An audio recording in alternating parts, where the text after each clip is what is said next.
Sur les quais de Seine, au cœur de Paris, un restaurant gastronomique.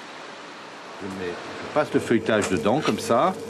Guy Savoy goûte son célèbre millefeuille à la vanille de Tahiti. L'un des plus grands classiques de ce chef 3 étoiles Michelin. Il n'y a rien de plus sérieux que le plaisir. Plus de 20 ans que Guy Savoy s'enivre de l'odeur de ces gousses dont il aime tant la puissance et le raffinement. Je dis que la vanille, c'est la truffe de la pâtisserie, quoi.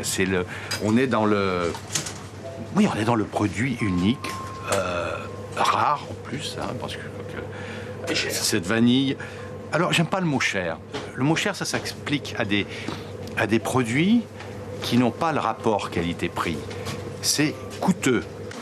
Car les cours de la vanille de Tahiti atteignent aujourd'hui des sommets. Guy Savoy l'achète près de 800 € le kilo, 5 fois plus cher qu'il y a 10 ans.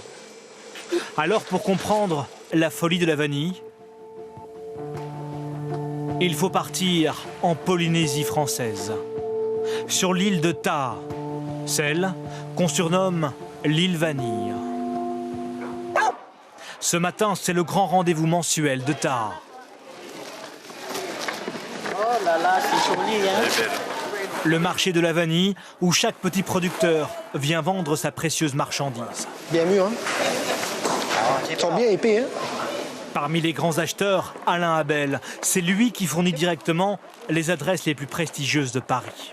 Le Plaza, par exemple, le Shangri-La, le Meurice, voilà. Et puis après, on travaille avec des grands restaurants comme Guy Savoy depuis une vingtaine d'années, avec tous les restaurants Joël Robuchon dans le monde entier, avec Alain Ducasse à Paris-Monaco.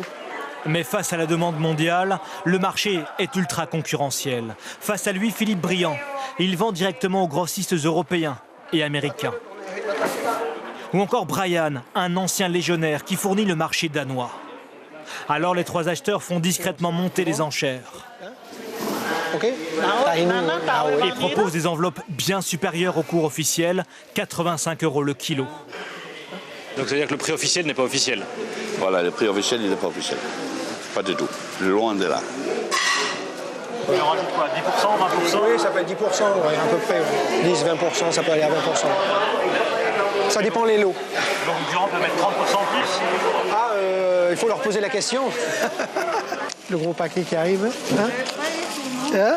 Jackpot. Jackpot.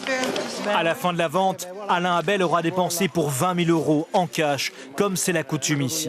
Prochaine, hein? Yes, ouais, le mois prochain. Nous saurons seulement qu'il a acheté sa vanille plus de 100 € le kilo et qu'il la revendra plus de 500 € le kilo une fois séchée et transformée sur l'île voisine.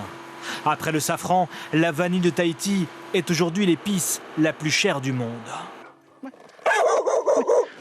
À Taha, elle fait d'ailleurs vivre la moitié de la population, dont Terapo Tetouani. C'est l'un des 300 petits producteurs de l'île. Et son trésor, le voici. 1000 mètres carrés de pieds de vanille, dont les gousses, après 9 mois de culture, sont juste arrivées à maturité. Ça, c'est la vanille. Hein? Là, c'est prêt pour la récolte, en fait. Là, c'est des gousses de vanille. C'est les gousses de vanille, c'est prêt. Mais pour obtenir une telle récolte, il faut d'abord féconder, avec du pollen et à la main, ces fleurs de vanille, ces orchidées. Pour le pollen, je mets en dessous, à l'intérieur. Chaque fleur, c'est une gousse. Pour obtenir un paquet de vanille dessus, il va falloir polliniser toutes les fleurs. Cette année, pour Terapo Tetouani, et comme partout à Taha, la récolte n'est pas excellente, à cause des mauvaises conditions climatiques. Mais à 100 € le kilo, sa récolte vaut tout de même 40 000 € et fera vivre une bonne partie de sa famille. L'information en continu sur Polynésie la première, Internet et réseaux sociaux.